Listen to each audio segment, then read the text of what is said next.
Alright folks, this is the axle section here. Here we recondition and rebuild axles and gearboxes. I'll change spots with you because I've seen this before. Gearboxes, they were original equipment, 1978 to 82. Most of them were rebuilt 2 or 3 times. This one is a rebuild. It's a brand new axle. Disc brake and the coupling is the recondition. We rebuilt that. So over here are the 3 components, major components of a CLRB wheel. You have the hub, you have the tire, and you have the cheek plate. Now they're connected together. This tire will rest solely on this without touching that hub. This is metal on both sides, it's steel, and it's rubber on the center. Then this cheek plate comes over and it will rest on that without actually touching anything. It will be isolated electrically from the rest of it. It's called the Resilient SAB wheel, and it's supposedly quieter, and it is. We've been using them since, I think, '88. The only connection between the streetcar and the road is through this little strap. And this strap comes up from there and comes through this hole and is attached here. And it's called a ground strap because if it was struck by lightning, if there was a surge in the car, you have to get rid of the excess electricity. So it will bleed off through the tire into the ground without damage anything. And each of the tracks are isolated enough so it probably will not do any damage. Yes, my lady? So that's the wheel of a subway? No, CLRB, streetcar. The subway wheels are much heavier. Wow. So this piece over here is a streetcar. This is called the coupling. It's a cardan joint assembly. This is the driver, goes here. This part with the little teeth on it, there are corresponding teeth over on the gearbox and they're attached there. This is the hollow shaft. So when the motor is attached to it, it rotates everything and it turns. One would think that this would be geared to the gearbox, but it's not. A solid axle, it's solid from one end to the other. It has to be isolated because the tracks are never even.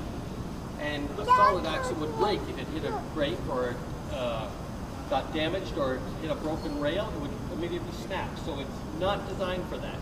What it is designed is this joint assembly makes the car go around, and it also gives it all the flexibility it needs to go around a turn. So you can see that they flex, and it makes it pretty good. It's 1,800 pounds. No, I can do that.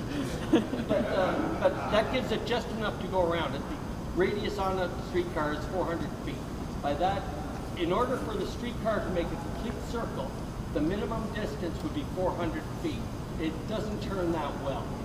You'll sometimes hear them squeal when they're going in St. Clair or a few other stations. It's because these tires, although they start off at, I think, 110 pounds, by the time they're finished, they've lost about 30% of their weight because they've dropped from this thick down to this thick.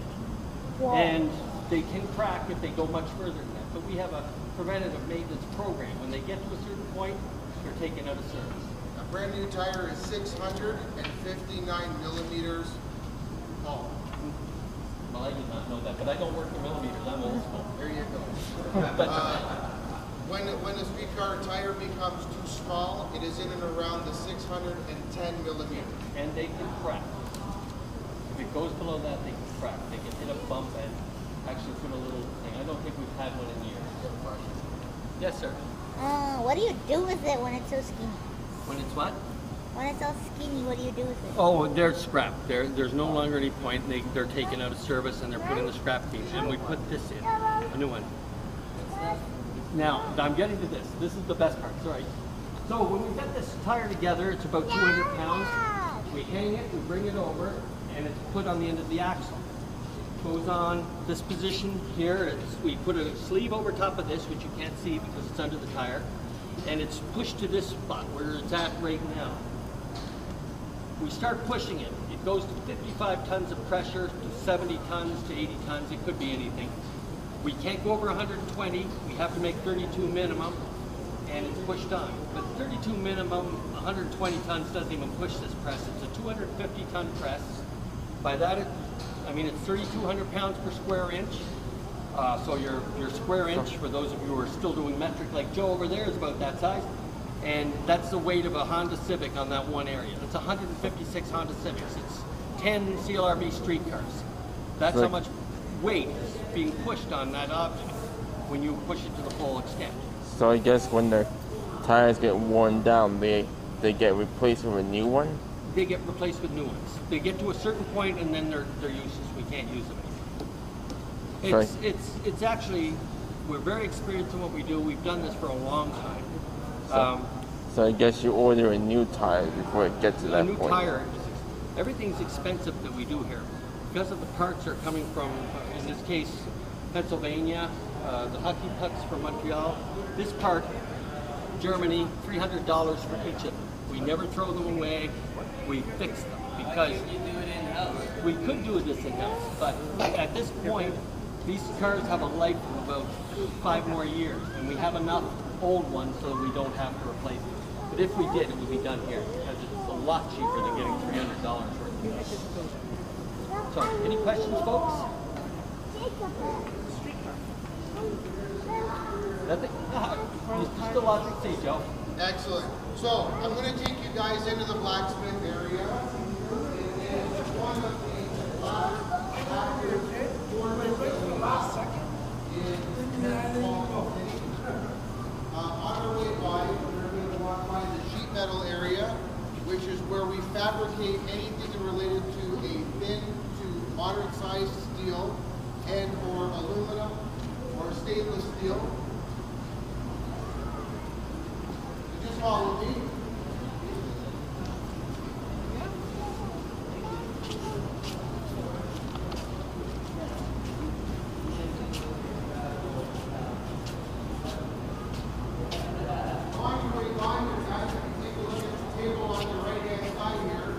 Some of the things that the skills that we've got in the TTC here in manufacture. Steel drawers, any of the ducting that you can imagine in your house or in the facility, streetcar parts, bus parts, all starts off on a flat piece of steel in here. Galvanized steel, stainless steel, aluminum, you can all get manufactured within here. As I was saying, as far as the CNC and the millwrights and the machine shop area, they use the CNC machine to get some of the more detailed stuff that you actually can't break or notch out of. They use the cutting machines in order to do that. But anything in terms of the mold, breaking processes, bending, forging, all comes into this shop area here. So I'll take you to the back now into the blacksmith area.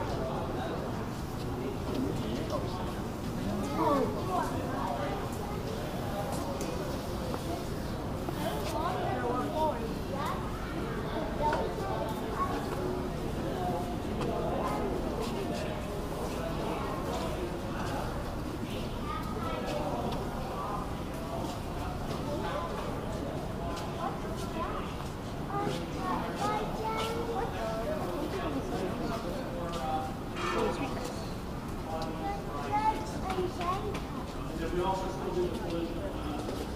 Anything over 40 hours work for collision comes to the Harvey shop. Anything under 40 hours, money save money, clients take care of it there. And we also do structural failures related to frame and whatnot, which I'll show you over there.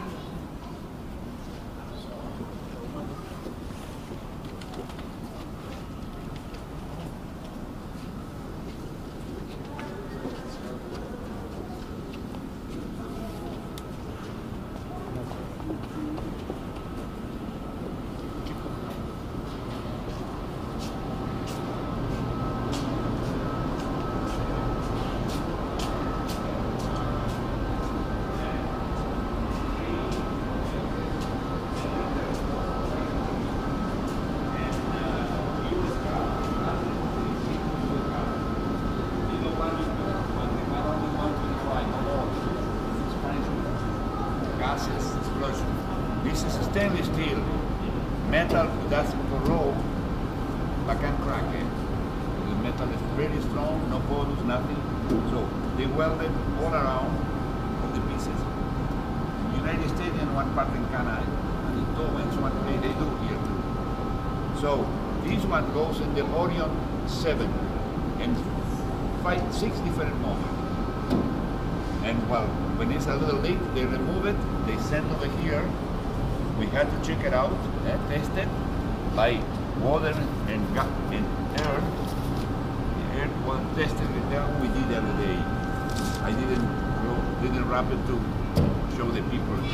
So this is very important. And as another thing here at the bottom is plywood, but the special plywood is not something very good, very strong to protect against metal stones on the road when they go, because sometimes they make holes, they make a crack.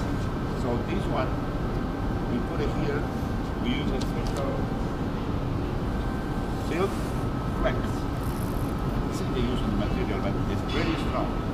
And with those clamps for holding. And well, that's it. There are other sites that they can use by electricity, those double electricity and gas. But this one is only gas. What is Oleum this? 7. What is this tank? Is this a tank or something? Oh yes, What does it hold? we call it tank. And fuel tank. Oh, fuel tank for the bus.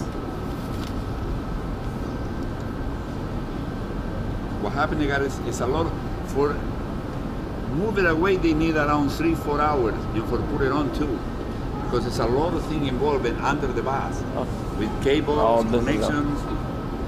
This is a Tell bus you it is. fuel tank.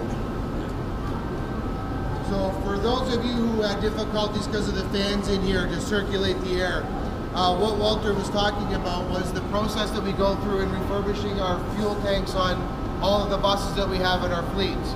Our Flyer, Orion, Orion 5s and Orion 7, and our Nova buses.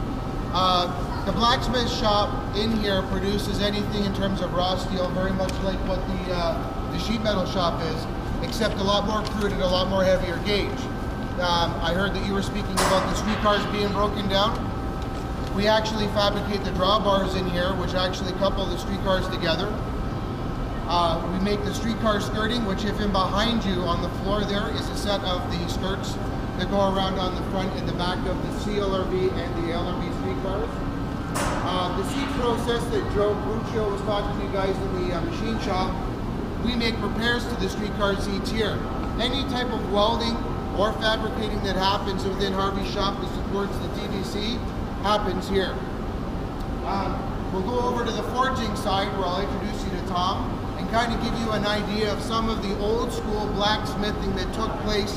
When you think of blacksmithing, it's the horseshoes, the old school manufacturing of a sword or some heavy duty steel. We still have the forging process here, but we actually manufacture different tools. So if you guys want to come around,